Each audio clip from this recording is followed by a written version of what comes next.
입니다. 오늘의 사연을 소개하겠습니다. 대학을 졸업하고 한 회사만 다니던 아빠가 회사에서 쫓겨나듯 나왔습니다.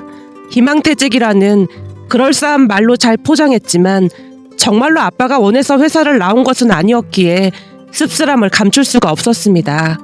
퇴직을 한 이후 아빠는 내내 우울해 보였으니까요. 어느 날은 잠을 자다 새벽에 화장실을 가기 위해 거실로 나왔더니 주방에 불이 켜져 있었습니다. 눈을 비비며 시계를 봤더니 새벽 3시를 가리키고 있었어요. 저도 모르게 주방 쪽으로 발걸음을 옮겼고 아빠가 홀로 앉아 술을 마시고 있었습니다. 아빠, 잠 안 자고 뭐 하는 거야? 자려고 누웠는데 영 잠이 안 와서 소주 한잔 하고 있었어. 근데 넌 왜 깼어? 혹시 아빠 때문에 깬 거야? 그런 거 아니야. 내가 한 잔 따라줄게. 라며 아빠 술잔을 채워드렸는데요. 순간 아빠 눈시울이 붉어져 있었습니다. 아빠는 괜찮으니까 얼른 들어가서 자.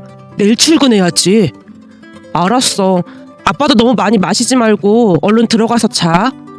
아빠에게 당부를 하고 다시 잠자리에 들었지만 아빠가 걱정이 돼서 쉬이 잠이 오지 않았습니다. 그날 뜬 눈으로 밤을 새우다시피 한 뒤 회사에 출근을 했는데요. 점심시간에 커피를 마시며 엄마에게 전화를 했습니다. 엄마, 혹시 아빠 옆에 있어? 아빠? 아니, 아침 일찍 친구 만난다고 나가던데 갑자기 아빠는 왜 찾는 거야? 사실은 새벽에 아빠 혼자 소주 마시고 계시던데 엄마 몰랐지? 뭐? 새벽에 소주를 마셨어? 아무래도 퇴직하고 나서 심적으로 꽤 불안한 상태인 것 같아. 그러니까 엄마가 옆에서 잘 좀 챙겨줘. 아침에도 할머니랑 같이 식사하면서 잘만 웃던데 이상하네. 그거야 가족들 걱정할까봐 아닌 척 하는 거겠지. 알았어. 엄마가 신경 쓸 테니까 넌 걱정하지 마. 엄마, 그리고 새벽에 술 마신 건 그냥 모른 척 해야 해. 라며 전화를 끊었는데요. 회사를 퇴직하고 난 뒤 등산도 다니고 친구들도 만나면서 참 바쁘게 살았기에 가족들 모두 약간은 놀랄 수밖에 없었습니다. 그리고 그날 이후 엄마는 생각이 많아진 듯 했는데요. 어느 날은 노크를 하고 들어와서 말을 꺼냈어요. 네 말이 맞더라니까. 어제도 새벽에 혼자 술을 마시더라고. 또 혼자 술을 마시고 있었단 말이야? 그래서 내가 같이 술 한잔하면서 물어봤더니 평생을 일만 하다가 아무것도 안 하고 있으니까 무기력해지는 것 같고 쓸모없는 사람이 된 것 같다잖니. 정말? 근데 아빠 은퇴가 좀 빠르긴 했어. 그러니까 회사에서 쫓겨났다는 생각도 좀 들긴 할 것 같아. 평생을 부려먹더니 내쫓을 때는 그냥 막 내쫓고 뭐 그런 사람들이 다 있다니. 엄마, 요즘 회사들이 다 그렇더라고. 우리 부장님도 언제 나가라고 할까 싶어 전전긍긍이더라고. 그런 거 보면 난 젊었을 때 뭔가 준비를 해야 할까 봐. 그나저나 아빠가 할 수 있는 일을 좀 찾아봐야 하지 않을까? 내 생각도 그래. 그래서 둘이 같이 사업이나 해볼까 고민도 되고 그렇네. 사업? 엄마, 사업은 준비를 많이 해야 한다던데 그건 아닌 것 같아. 그렇겠지? 당연하지. 잘못하다가 망하면 감당이 안 된다고 하더라고. 그러니까 엄마 혼자 고민하지 말고 아빠랑 진지하게 대화를 해봐. 아빠도 뭔가 하고 싶은 게 있을 거 아니야. 제 말에 엄마가 고개를 끄덕였습니다. 그 뒤 부모님이 자주 의논을 하는 모습이 보여졌고 어느 날 할머니가 제게 살짝 물었어요. 요즘 집안 공기가 좀 이상한 것 같은데 무슨 일 있는 거야? 그걸 이제야 느낀 거야? 아니, 네 아빠 회사 그만뒀을 때부터 약간 이상하긴 했지. 하루 종일 방 안에서 할머니 친구분들이랑 고스톱 치느라 바쁠 텐데 그걸 느끼긴 했나 보네. 내가 노름꾼이냐? 맨날 고스톱만 치게. 일주일에 5일을 고스톱 치는데 내가 당연히 그런 말을 할 만하지. 이러다 할머니 진짜로 그쪽으로 진출하는 거 아닌지 몰라. 넌 맨날 할미 돌리는 재미로 살지. 할머니 반응이 빨리빨리 나오니까 재밌긴 해. 근데 진짜 무슨 일인데 그래? 순간 할머니 표정이 진지해져 있었는데요. 5년 전 할아버지께서 돌아가신 뒤 부모님이 할머니를 집으로 모시고 왔습니다. 어차피 할머니 집에서 우리 집까지 10분 거리밖에 안 됐기에 자주 오갈 수 있었지만 할아버지께서 돌아가신 뒤 할머니께서 자주 식사를 거르시자 부모님이 모시고 왔습니다.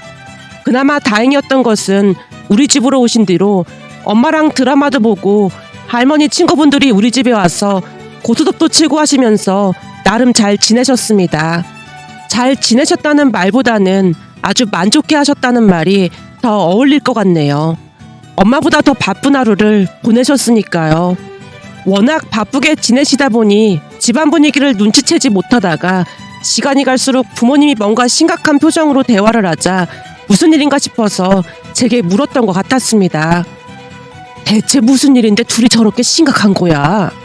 아빠가 회사 그만두고 좀 무기력해진 것 같아서 아빠가 할 수 있는 일을 찾으려고 하는 것 같아. 아니 내내 회사 다녔으면 이제 좀 쉴 때도 됐지. 무기력하긴 뭐가 무기력해. 아빠는 일할 때가 더 좋았던 것 같아. 그럼 무슨 사업이라도 한다는 거야? 그건 내가 말렸는데 나도 잘은 모르겠어. 제가 대충 대답하고 말았는데요.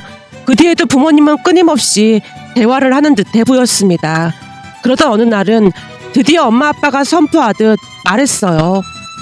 우리가 곰곰이 생각해봤는데 우리 귀농하기로 했어요.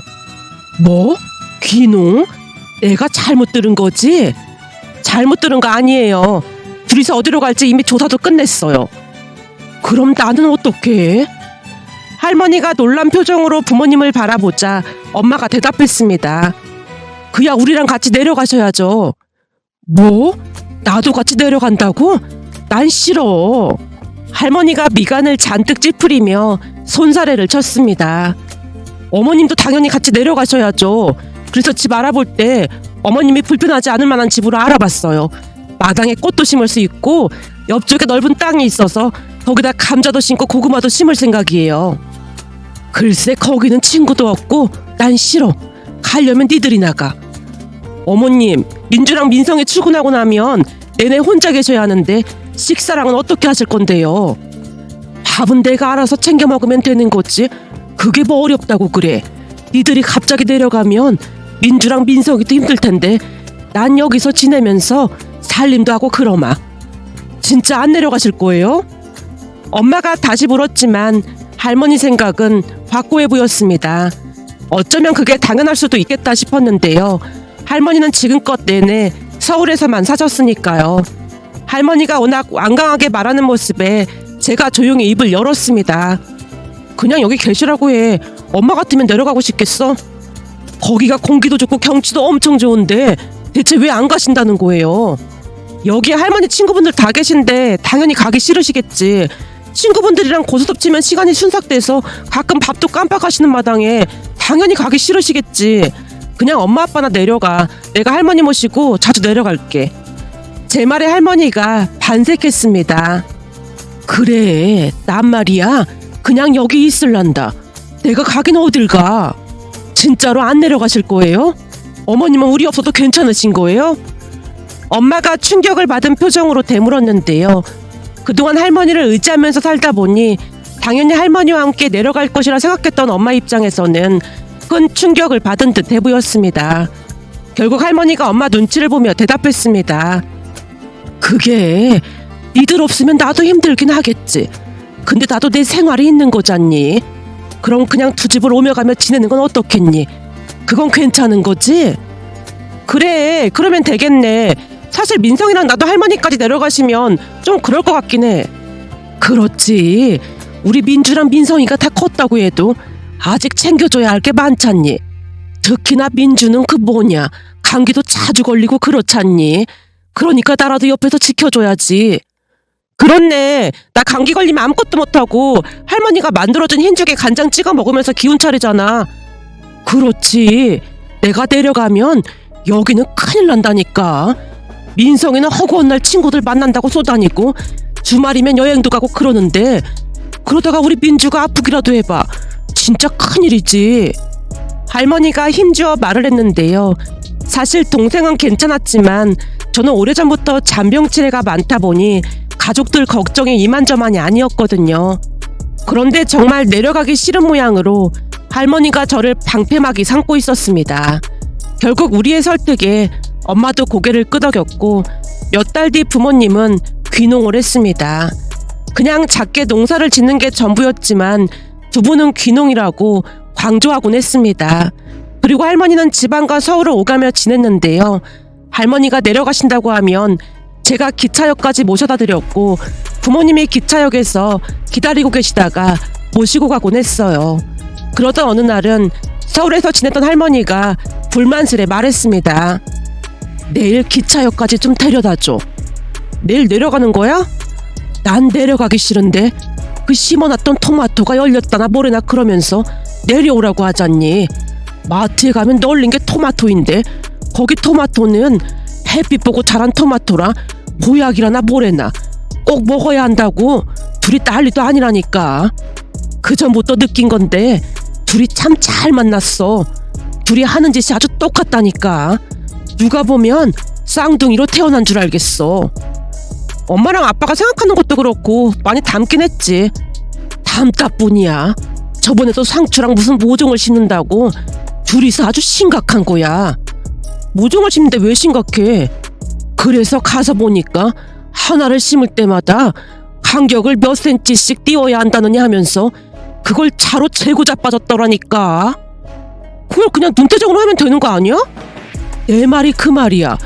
그걸 30분도 넘게 심각하게 토론을 하고 있지 뭐냐. 결국에는 지나가는 동네 사람이 답답했던지 다가오더니만 그냥 이렇게 막 심으면 돼유 그러더니 시범을 보이더라니까. 그랬더니 네 엄마 아빠가 막 박수까지 치면서 좋아하고 있더라니까. 진짜 그랬단 말이야? 그래, 그런 감각으로 뭔 놈의 농사를 짓는다고 귀농을 해. 쟁일 책만 들여다보고 책대로 하는 것 같던데 그 농사라는 게 감각이 있어야 하는 거야. 책대로만 한다고 되는 게 아니거든. 근데 내가 볼 때는 농사는 텄어. 아니 상추 모종 심는데도 그러고 있는데 어느 세월에 감자를 심고 고구마를 심겠어. 할머니가 고개를 절레절레 흔드는 모습에 제가 웃음을 참느라 애쓰고 있었는데요. 할머니 말을 들으면서 상추를 심으면서 심각한 표정으로 토론을 하는 부모님 모습이 머릿속에 그려졌거든요.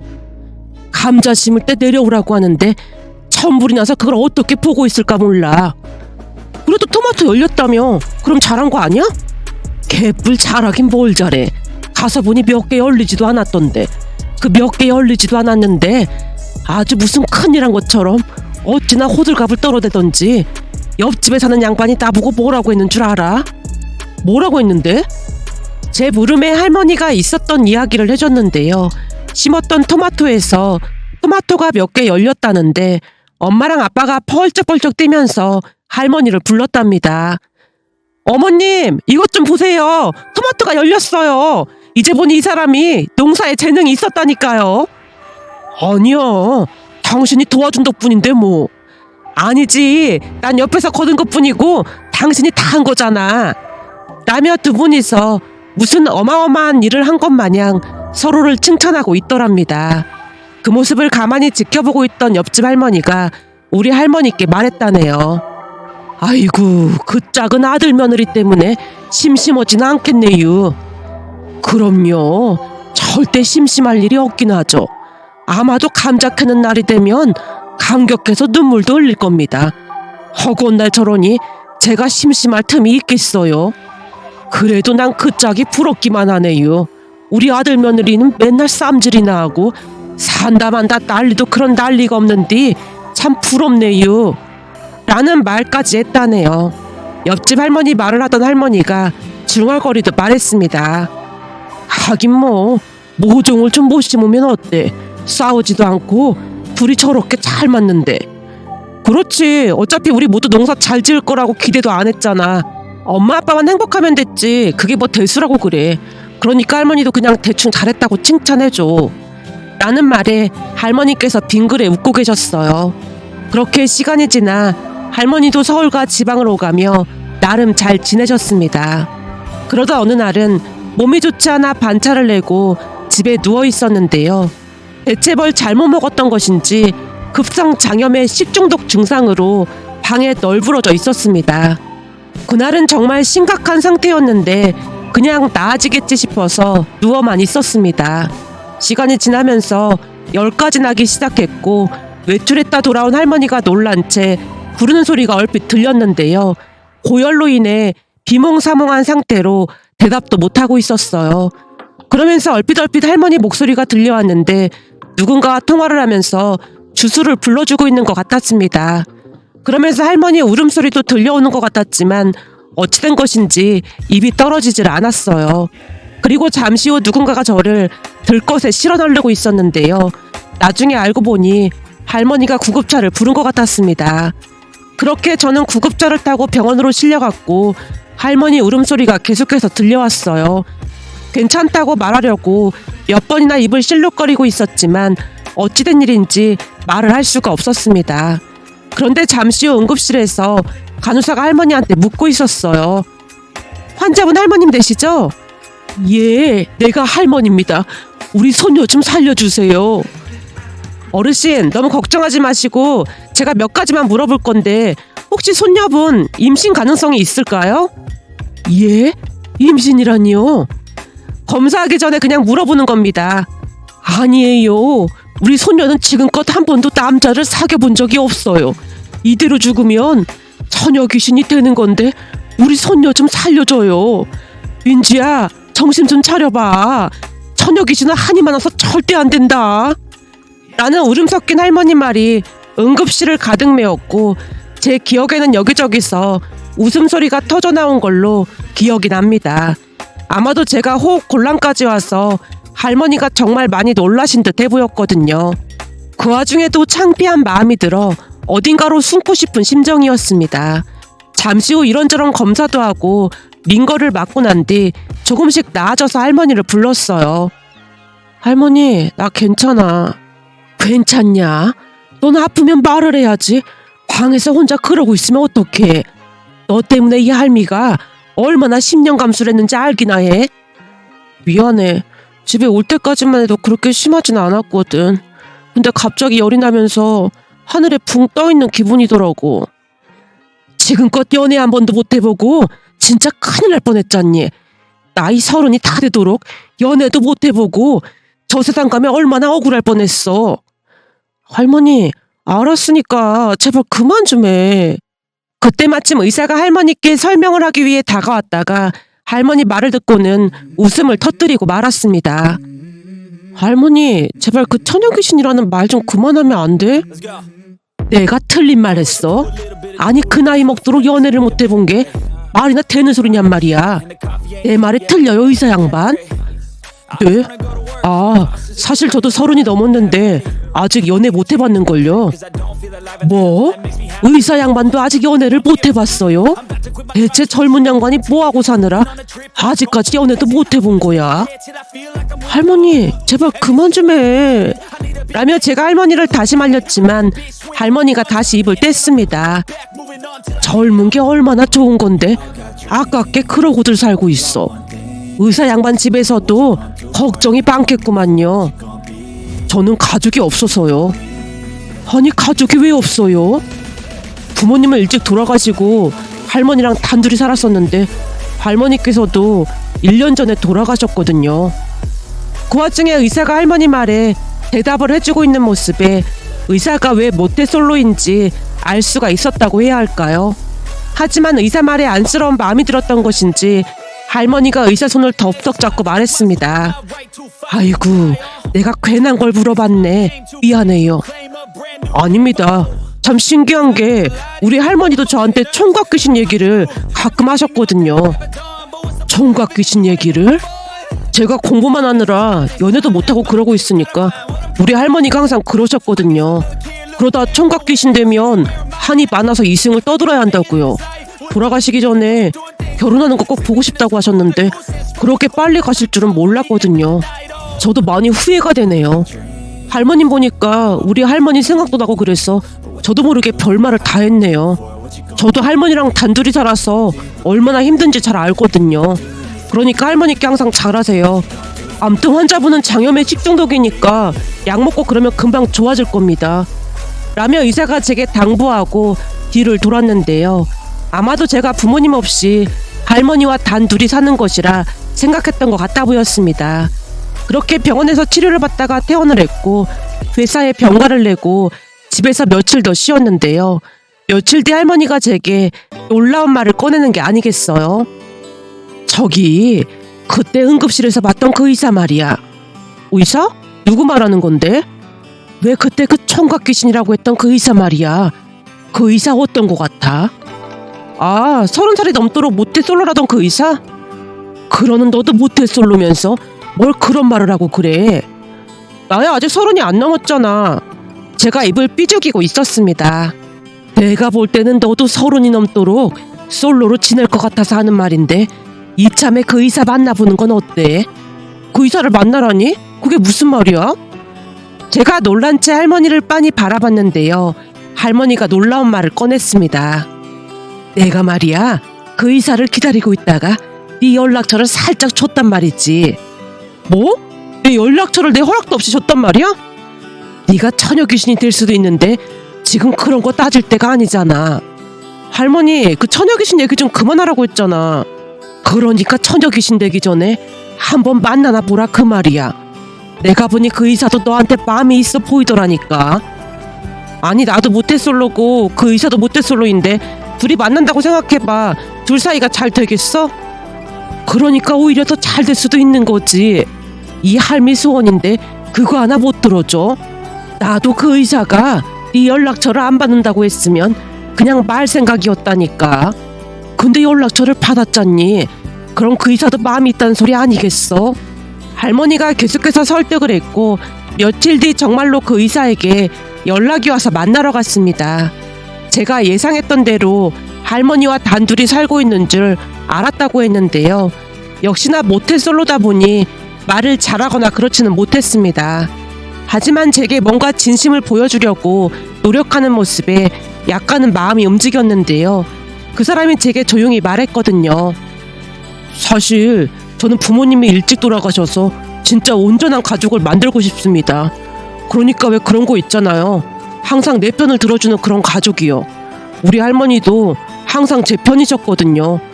할머니 호강시켜드리려고 진짜 열심히 공부했는데 결국 아무 쓸모도 없게 된 것 같아서 한동안 우울하고 그랬거든요.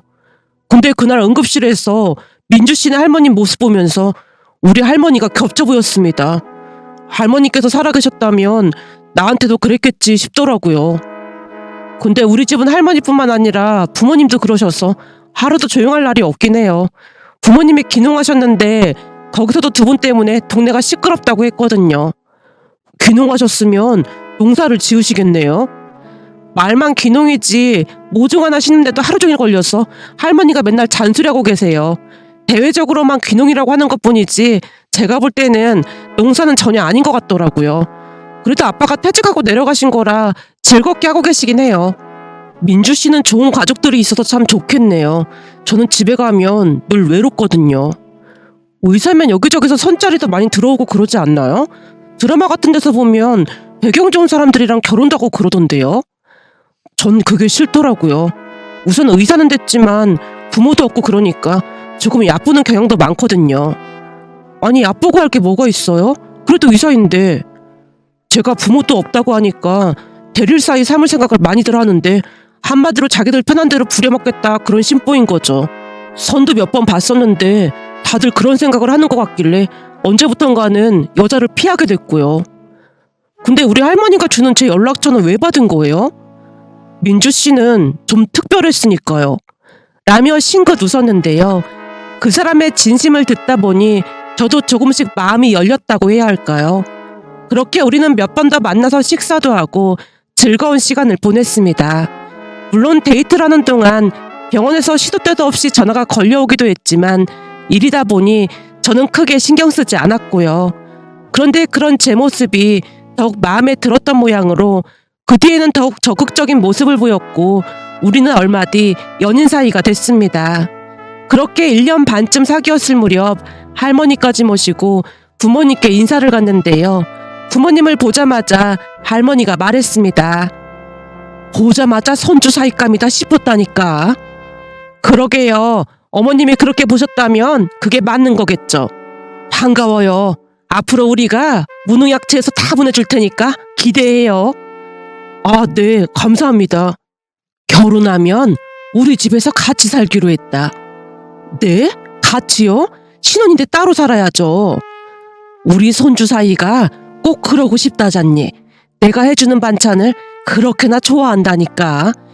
요즘도 시도 때도 없이 우리 집에 와서 밥을 먹는다니까.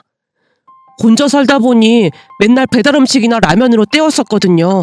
근데 할머니께서 해주시는 음식이 너무 맛있더라고요. 일도 힘들 텐데 밥이라도 잘 챙겨 먹어야지. 갈 때 채소랑 싸줄 테니까 가서 잘 챙겨 먹어요. 네, 감사합니다. 라고 말하던 남친 얼굴이 싱글벙글이었는데요. 남친도 부모님이 마음에 드는 모양인지 두 분 뒤를 따라다니면서 농사일까지 거들었습니다. 물론 부모님도 바르게 잘 자란 남친을 마음에 들어했고요. 그날 마당 평상에서 한우와 삼겹살을 구워 먹으면서 즐거운 시간을 보냈는데요. 아빠가 따라주던 술을 한 잔 마시던 남친이 눈물까지 글썽이는 모습에 가족들이 다들 안타까워했습니다. 앞으로는 우리가 엄마 아버지가 되어줄 테니까 마음 편히 먹고 살도록 해. 네, 어머님, 감사합니다. 라며 눈물을 훔치던 남친을 보며 저도 덩달아 눈물을 훔쳤답니다. 그렇게 우리는 결혼을 했고 할머니와 함께 살고 있는데요. 눈치가 보였던지 동생은 홀로 나가서 자취를 하고 있답니다. 원래도 집에 잘 들어오지 않았던지라 오히려 귀하다 싶어 즐거워하는 모습이었으니까요. 며칠 전에도 부모님이 계신 곳에 가서 즐거운 시간을 보내고 왔는데요. 그러면서 보니 예전과는 다르게 남편 표정이 많이 밝아져 있었습니다. 그 모습을 보며 행복한 마음이 들어 이렇게 글 남겨봅니다.